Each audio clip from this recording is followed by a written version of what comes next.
भारत गौरव आचार्य श्री पुलक सागर जी गुरुदेव के प्रवचन और लेटेस्ट धार्मिक भजन व कार्यक्रम निशुल्क देखने व सुनने के लिए हमारे YouTube चैनल जीन शरणम मीडिया को आज ही सब्सक्राइब करें और सबसे पहले देखने के लिए बेल आइकन पर क्लिक जरूर करें।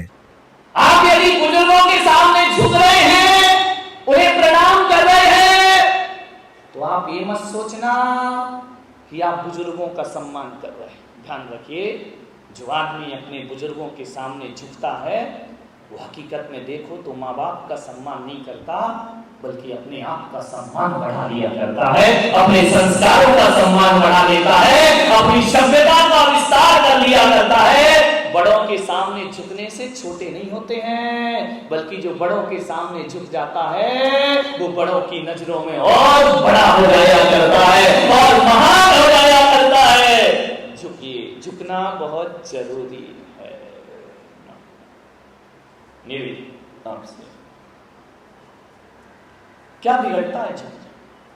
ये महिलाएं पैरों में पायल बोलूं तो मैना सुंदरी याद आ जाती, गड़बड़ हो जाती। पैजन बहुत बढ़िया, वो चीजें मुझे याद करा रही हो जो मेरे किसी काम की नहीं है ना। पैजन, पायल है ना, विचार करिए।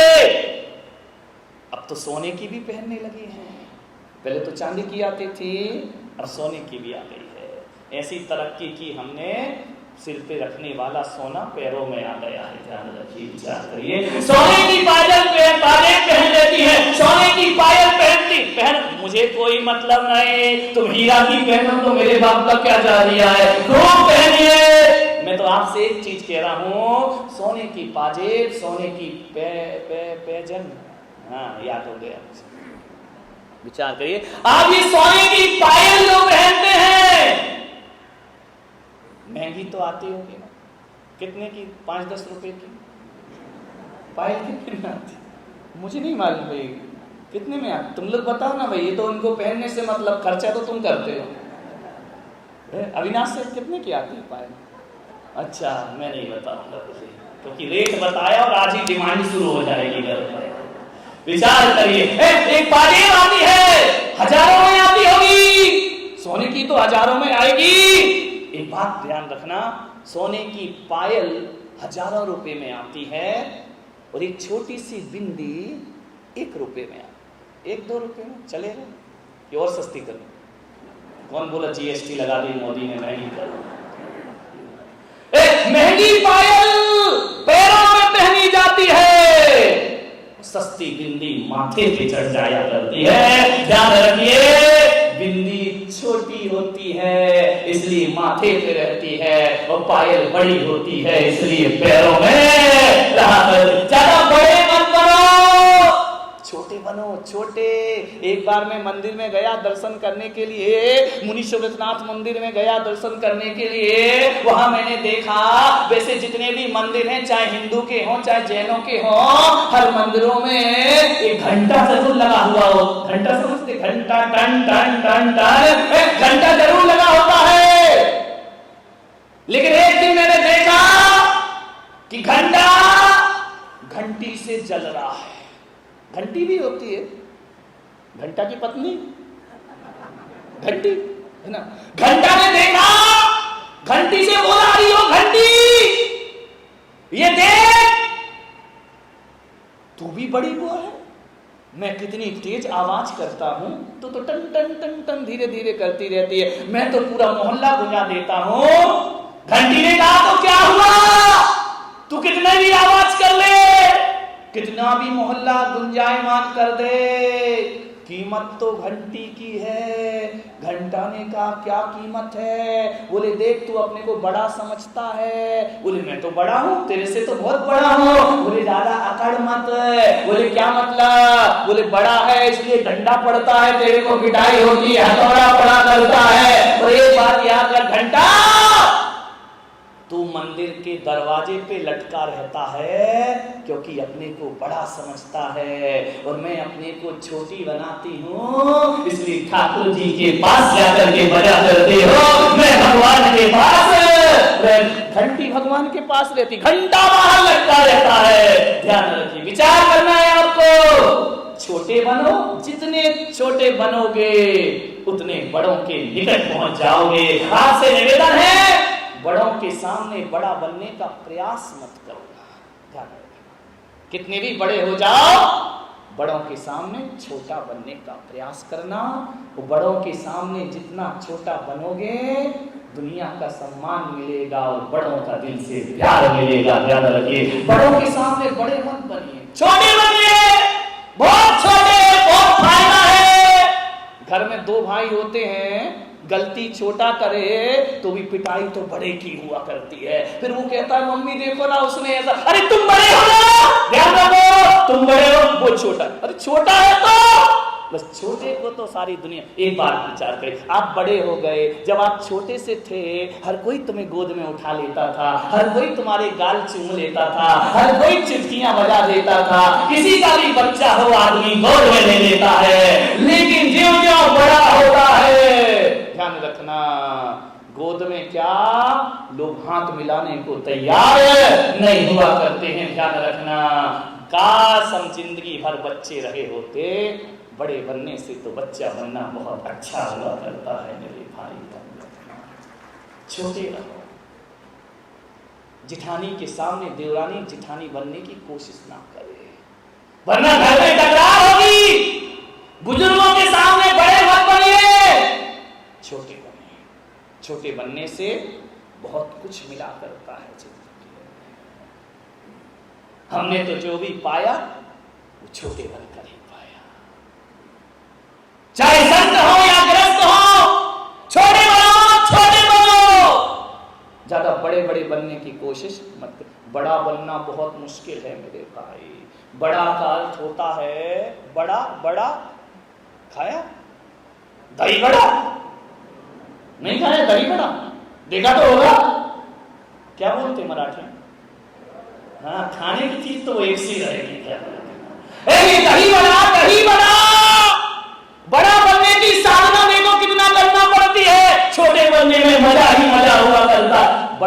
बड़ा कौन होता है? जो अपने को छोटा बनाता है वो दुनिया में सबसे बड़ा हुआ करता है, और जो अपने को बड़ा समझता है वो दुनिया में सड़ा हुआ करता है। ध्यान रख, छोटे बनो। दही, मैंने एक दिन सोचा यार कि एक बात बताओ, आहार में चौके में वो दही बड़ा आया है, तो मैंने कहा यार जी है तो इतना सा बोला जाता है बड़ा। अरे दही बड़ा से बड़ा तो पापड़ हुआ करता है, इससे बड़ी तो रोटी हुआ करती है, इससे बड़ा तो वो तुम्हारा भोपला, क्या चौके में आता है ना, वो क्या बोलते हैं, वो बड़ा जो हमको नहीं मालूम क्या बोला जाता है। काशी फल बड़ा होता है, लौकी बड़ी होती है, लेकिन किसी ने इन्हें बड़ा नहीं कहा। इतने से को कहा जाता है बड़ा। दही बड़ा कितना बड़ा होता है? इतना ही बड़ा। उससे बड़ा तो बड़ा पाव हुआ करता है, ये तो पाव से भी छोटा होता है। फिर भी मैंने कहा इसको बड़ा क्यों कहा जाता है तो ये बहुत छोटा सा, फिर भी लोग बड़ा बड़ा बड़ा बड़ा बड़ा, दही बड़ा, कांजी बड़ा, ये बड़ा, वो बड़ा। मैंने दही बड़ा से पूछा, क्यों रे दही बड़ा, तू इतना सा है फिर भी तुझे बड़ा क्यों बोले जाता है? बोले महाराज बड़ा बनने में बड़ी साधना करना पड़ती है। मैंने कहा क्या साधना करनी पड़ती है? बोले दाल को रात भर पानी में गलना पड़ता है, जब गल जाती है फिर उसे मिक्सी में पीसना पड़ता है, तब जाके बड़ा बनता है। बोले मिक्सी में पिस गया, उसके बाद क्या होता है? दही बड़ा को जब मिक्सी में पीसने के बाद, पहले तो पत्थर में पीसा जाता था, अब मिक्सी में पीसा जाता है। पीसने के बाद उसको गोल गोल गोल गोल ऐसा बनाया जाता है, फिर एक गीला कपड़ा रखा जाता है, फिर उसमें बड़ा रखा जाता है, फिर उसमें छेद। कौन बोला महाराज तुमको कैसे मालूम? एक आदमी बोले महाराज तुम्हें शादी आदि कीने बनाना आना? ऐसा कुछ नहीं, मुझे बनाने को कहोगे तो कुछ नहीं बनेगा।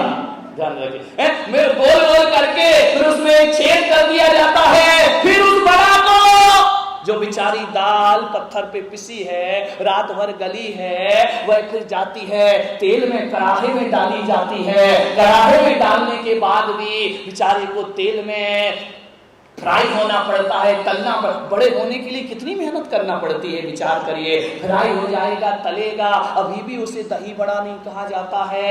फ्राई करने के बाद जब निकाला जाता है और उसे दही में डाल दिया जाता है, तब जाकर के वो दही बड़ा कहलाता है। तो मैंने कहा तू बड़ा कैसे हो गया? अरे बोले महाराज मैं दही के चरणों में जब से पड़ा तब से हो गया दही बड़ा। ध्यान रखना, बड़े बनना है तो बड़े के चरणों में जाना पड़ेगा। ध्यान रखना, बड़ों के चरणों में जाओगे, कौन बोला दही बड़ा बन जाओगे? ध्यान रखना, बड़ा बनना है तो झुकना पड़ेगा, उस बड़े को भी दही के सामने झुकना पड़ा। ध्यान रखिए, सोचना है। अरे जल्दी आ गए तुम, हम लेट हो गए। नहीं हम जल्दी आ गए, तुम तो टाइम से आए बेटा। सोचना है, आपको विचार करना है। अयोध्या का दरबार है, राजा राम का दरबार है, राम की दुहाई दी जा रही है, सारा आर्यावर्त आनंदित है कि अब इस धरती पर राम राज्य शुरू हो गया है। राम राज कहां, राम राज कहां, मोदी राज। राम राज में दूध की नदियां, कृष्ण राज में घी। राम राज में दूध की नदियां, कृष्ण राज में घी, मोदी राज में चाय की प्याली फूंक फूंक कर पी। मोदी का तो चाय की प्याली है, फूंक फूंक के पीते रहो। दूध और नदियां और घी की नदियां तो चले गए, राम राज आ गया, सब निर्भय हो गए, राम को राजा बना दिया। 14 वर्ष के वनवास के बाद राम और सीता बैठे हैं, हनुमान का प्रवेश हुआ। राम ने कहा कि आओ हनुमान, तुम्हारा स्वागत है इस दरबार में। हनुमान ने राम को प्रणाम किया, राम के चरणों में हनुमान झुके, अपना माथा रखा, आशीर्वाद प्रदान करे भगवान। राम ने कहा हनुमान तुम यशस्वी भव। हनुमान उठे, अपने आसन पे बिठाया राम ने कि हनुमान बैठो। हनुमान ने कहा प्रभु इतना सम्मान इस भक्त को क्यों दे रहे? बुरी सम्मान की बात नहीं है हनुमान, आज यदि जंगल में तुम नहीं होते कि राम इस अयोध्या में वापस नहीं आ सकता था। आज राम को जो भी मिला है हनुमान तुम्हारे जैसे भक्तों की वजह से मिला है। हनुमान ने हाथ जोड़ लिए, प्रभु ऐसे वचन मत बोलिए। राम ने कहा कि हनुमान तुम मम प्रिय भरत समभाई, भरत से भी ज्यादा प्यार करता हूं मैं तुम्हें। हनुमान की आंखें भर आई, भरत से कहा कि भरत भाई कपिसों उऋण हम ना, हम सबके ऋण से मुक्त हो सकते हैं लेकिन हनुमान के ऋण से कभी मुक्त नहीं हो सकते। सोचो कैसा लगता होगा, हम तो भगवान से कहते कि हम आपके ऋण से मुक्त नहीं होते हैं। किस्मत वाले होते होंगे जो भगवान भक्त से कह रहा कि मैं तेरे ऋणों से मुक्त नहीं हो सकता। भगवान से तो सारी दुनिया मांगती है, बारामती वालों ऐसे काम करो कि भगवान तुमसे मांगने लगे। ध्यान रखना मान्यवर, खुदी को कर बुलंद इतना, खुदी को कर बुलंद इतना कि तकदीर लिखने से पहले खुदा बंदे से खुद पूछे बता तेरी रजा क्या है। इतना बुलंद कर सकते कि भगवान हमसे पूछे कि बोल तेरी मर्जी क्या है। अरे हम अपनी मर्जी तो भगवान को रोज बताते हैं, भगवान हमसे पूछते हैं। राम ने कहा कि हनुमान ने जैसे ही शीश रखा, राम ने हनुमान के शीश पर अपना आशीष रख दिया। ध्यान रखना, सोचना है, शीश रखोगे तो आशीष जरूर मिलेगा। ध्यान रखिए, शीश जरूर रखिए। अपने आराध्यों के चरणों में आशीष मांगना नहीं पड़ता, अपने आप प्राप्त हो जाएगा। एक आदमी आया, बोले महाराज आप आशीर्वाद नहीं देते। अरे तो मैंने कहा कोई लेने देने की चीज थोड़ी आशीर्वाद, तुमने मांगा मैंने दे दिया, ये तो सौदेबाजी हो गई। मैंने कहा ध्यान रखना, आशीर्वाद तो एक चमत्कार हुआ करता है, आशीर्वाद तो एक कला हुआ करती है। एक बात ध्यान रखना बारामती वालों, आशीर्वाद का अर्थ ये नहीं होता कि तुम झुके और मैंने हाथ उठा दिया। अरे भाई इसका नाम आशीर्वाद नहीं हुआ करता है, ये तो एक प्रदर्शन हुआ करता है। एक बात ध्यान रखना, आशीर्वाद तो वह अद्भुत घटना है कि लेने वाले को कब मिल गया उसे भी नहीं पता, और देने वाले ने कब दे दिया उसे भी नहीं पता। ना मुझे पता चले ना तुम्हें पता चले, उस घटना का नाम आशीर्वाद। एक ऐसा आदमी था, ऐसा आदमी, शांति से, ऐसा आदमी मेरे पास आता, नमस्ते महाराज। अरे तो मैंने कहा इतना चिल्ला क्यों रहा भाई, चिल्ला क्यों रहा? बोले आप ऊंचा सुनते हो। अरे मैंने कहा मैं ऊंचा कहां सुनता हूं? बोले नमस्तु नमस्तु। बोले 4 बार नमस्तु कर चुका, आप हाथ ही नहीं उठाते, आशीर्वाद ही नहीं देते हो। मैं पढ़ रहा था, लिख रहा था, दूसरी बातों में लगा हुआ था। दूसरे दिन आया, फिर आया, बोले नमस्तु महाराज। मैं अपना पढ़ रहा था, उसने अपना हाथ पकड़ा मेरा और अपने सिर पे रखने का, ये क्या कर दिया है? बोले जब दोगे नहीं तो जबरदस्ती लेना पड़ेगा। मेरे भाई, ये भी कोई आशीर्वाद लेने का तरीका है? एक बात याद रखना, तुम संत के कक्ष में गए और संत ने तुम्हें यदि नजर भर के देख लिया, आशीर्वाद प्राप्त हो गया। हाथ उठाने का नाम आशीर्वाद नहीं होता है। संत ने तुम्हें देखकर मुस्कुरा दिया, समझना आशीर्वाद हो गया। संत ने तुमसे तुम्हारा नाम पूछ लिया, समझना आशीर्वाद प्राप्त हो गया है। और संत ने यदि तुम्हें कहीं कोई काम बता दिया तो ये मत सोचना यार आज फंसे अब दोबारा नहीं जाएंगे, वहां जाओ तो कोई ना कोई खर्चा पानी बता दिया जाता है। अरे ऐसा मत सोचिए, यदि संत ने कोई काम बता दिया तो बस यही सोचना हरी कृपा हो गई, परमात्मा की कृपा हमारे जीवन। संत कहां किसी को काम बताते, सौभाग्यशाली होते हैं वो लोग जिन पर संत अधिकार जमाया करते हैं। ध्यान रखना, मानिए, सोचिए, राम ने हनुमान के शीश पर आशीष रख दिया। हनुमान से कहा हनुमान, ध्यान रखना ईश्वर की कृपा, संतों की कृपा सबको नहीं मिलती है, बिरले होते हैं जिन पर संत कृपा करते हैं। अब मोहि समझ परी हनुमंता, हरि कृपा बिन मिल ही न सकता। आप यदि इस पंडाल में आए हैं तो ये मत सोचना कोई होर्डिंग देखकर आए, कोई प्रचार देखकर आए हैं, और ये भी मत सोचना कि पुलक सागर ने बुलाया है इसलिए आए हो, और ये भी मत सोचना कि आयोजन समिति ने प्रचार किया है इसलिए आए हो। न तुम मेरे बुलाने से आए हो, न किसी के आमंत्रण से आए हो। अब मोहि समझ परी हनुमंता, हरि कृपा बिन मिल ही ना। ये भगवान की मर्जी है, ये ईश्वर की मर्जी है, वरना इस समय घरों में लोग प्रपंचों में लगे होंगे। ये हरि की कृपा है कि वहां से निकाल के तुम्हें संत के दरबार में ला करके बिठा दी। अब हरि कृपा बिन मिल ही न सकता, न तुम आए हो न मैंने बुलाया है, ये है उसकी मर्जी, उसने यहाँ लाके तुम्हें बिठा दिया है। ध्यान रखिए, जिनकी होनहार अच्छी होती है ना, भगवान उन्हें माया और प्रपंच से निकालकर किसी संत के चरणों में ले जाकर के बिठा दिया करते हैं, उनका भविष्य अच्छा। इसलिए तुम लोग अभागे नहीं हो।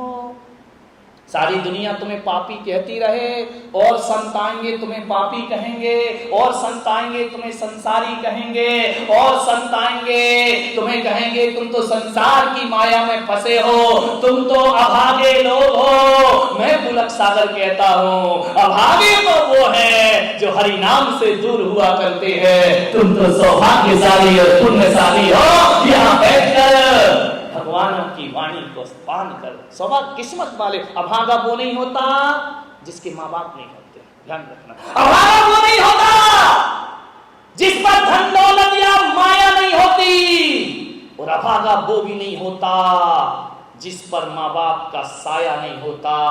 अरे अभागा तो वो होता है जिस पर प्रभु की छत्र छाया नहीं होती है, वो दुनिया में सबसे बड़ा अभागा होता है। प्रभु की छत्र छाया में रहो।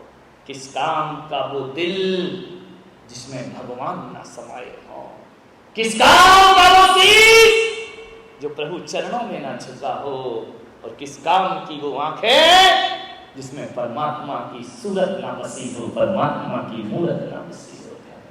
मनुष्य जन्म मिला है, प्रभु भक्ति करो। हनुमान से राम ने कहा, अभी दरबार लगे हुआ है, पूरे प्रवचन में दरबार लगा रहेगा राम जी का, लास्ट में दरबार बंद, प्रवचन खत्म। राम जी का दरबार लगा है, हनुमान ने प्रणाम किया। राम ने कहा, सुनो हनुमान, हमारे ऊपर जिसने एहसान किए, जिसने उपकार किए, बदले में हमने उन्हें कुछ ना कुछ जरूर दिया है। हनुमान बोले, प्रभु बड़ी कृपा है आपकी, लेकिन हनुमान मैंने तुम्हें कुछ नहीं दिया है। हनुमान की आंखें भर आई, रोम रोम रोमांचित हो गया कि प्रभु देने वालों को भगवान याद नहीं रखते, और जिसे कुछ नहीं दिया जाता उसे भगवान याद रखा करते। मेरे से ज्यादा इस संसार में और किसे प्राप्त होगा? सब कुछ तो दे दिया आपने। भगवान के मन में, हमारे महापुरुषों के मन में, बड़े बुजुर्गों के मन में ये बात आ जाए कि मैंने सबको दिया, तुझे नहीं दिया, इससे बड़ा प्यार क्या हो सकता है जीवन का? मान्यवर, राम ने कहा कि हनुमान ये मीठी मीठी बातें मत करो, देखो अंदर ने मेरा साथ दिया, सुग्रीव ने साथ दिया, मैंने किष्किंधा का राजा बना दिया, विभीषण ने मेरा साथ दिया, मैंने उसे लंका का राजा बना दिया, जटायु ने मेरा साथ दिया, उस पक्षी को मैंने बैकुंठ धाम पहुंचा दिया है, जिसने मेरे साथ जो किया मैंने उसे जरूर दिया। पर हनुमान, तुम्हारे उपकार तो बहुत है मेरे ऊपर, मैं जानता हूं तुम विरक्त हो, तुम सन्यासी हो, तुम्हें भौतिक चीजों की कोई आवश्यकता नहीं है, लेकिन फिर भी हनुमान मैं ये भी जानता हूं कि तुम्हारे इतने उपकार हैं कि उन उपकारों से मैं किसी भी जन्म में मुक्त नहीं हो सकता हूं। हनुमान सिसक पड़े कि भगवान ये मेरी भक्ति को मेरा एहसान मत समझो, मेरी भक्ति को, मेरी सेवा को कर्ज मत समझिए भगवान, वरना जो मैंने किया है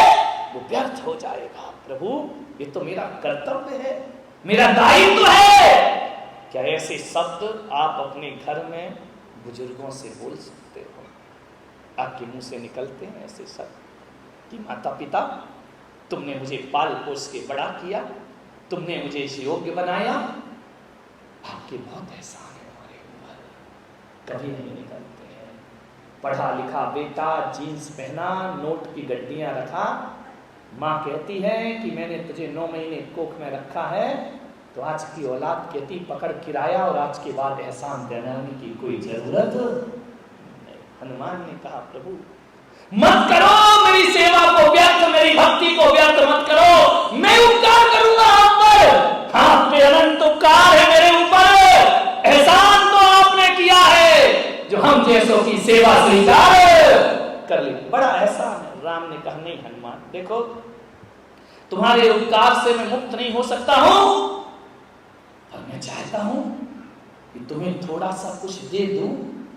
एक बात याद रखना बारामती वालों, महापुरुषों को देने में संतोष मिला करता है और संसारियों को बटोरने में संतोष मिला करता है।